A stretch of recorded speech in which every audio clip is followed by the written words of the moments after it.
Hi, I am Chef Shia Klachevsky, and I'm a chef instructor here at the Patty Gelman Culinary Arts Center at the JCC in Manhattan. Now I'm going to show you how to julienne and brunoise a carrot. A julienne is French for a matchstick, and a brunoise is a fine dice that you make off of the julienne. One of the ways that you can make a julienne cut is by using a mandolin, but these are really wonderful machines, but they can be costly or take up a lot of space, so I'm going to show you how to use a knife to do this. Start off with a peeled carrot, which is what we have here. And the French are very particular with what they consider to be a julienne. A julienne can usually not be more than 2 inches long. What's great is with a chef's knife, most chef's knives at the widest point are about 1.5 to 2 inches wide. So that's a really good way to kind of gauge how long it should be. So I like holding my knife up against the edge of the carrot and then giving it a little bit extra. So I'm going to just cut it right here. This also makes the carrot a lot easier to handle because it's at a smaller size. Now the first thing you want to do once you get your size out of the carrot is you want to make sure that it's stable, because right now you see how it's round and it's going to roll. That could be a little dangerous when working in the kitchen with a sharp knife. So the first thing you want to do is hold it really tightly, but in a way that it's stable in your hand. And again, using your finger as a guide, you just want to slice a little thin piece off of the edge of the carrot.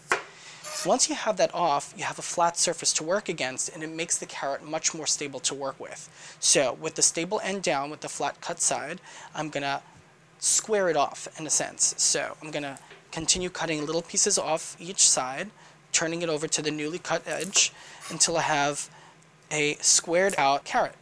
Now, from this square cut, you're going to want to cut planes. Now, depending on how thick you want your matchstick will determine how thick you're going to cut across these planes. So I like holding my carrot like so. Again, using my finger and using the tip of the knife, I'm going to slice forward completely through.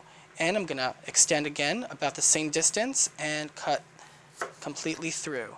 And one last cut gave me 4 beautiful thin planes that are about the same size.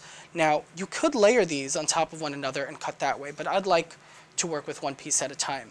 So with that piece now firmly flat against my cutting board, I'm going to cut little matchsticks using the same technique. I'm holding my fingers together and pushing them a little forward, and with the tip of my knife cutting completely across, and now I'm left with these gorgeous little matchsticks. If you wanted to tile them up against each other, you would say put one against the other, and same idea. Just continue slicing. But because there are 2, you have to hold them on either end. So it makes it a little bit difficult to maneuver, but once you get the hang of it, it actually speeds up the amount of chopping that you have to do. So there you go.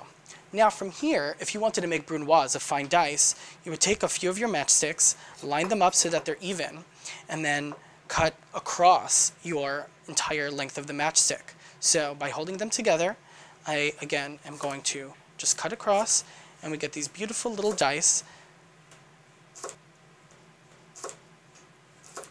like so.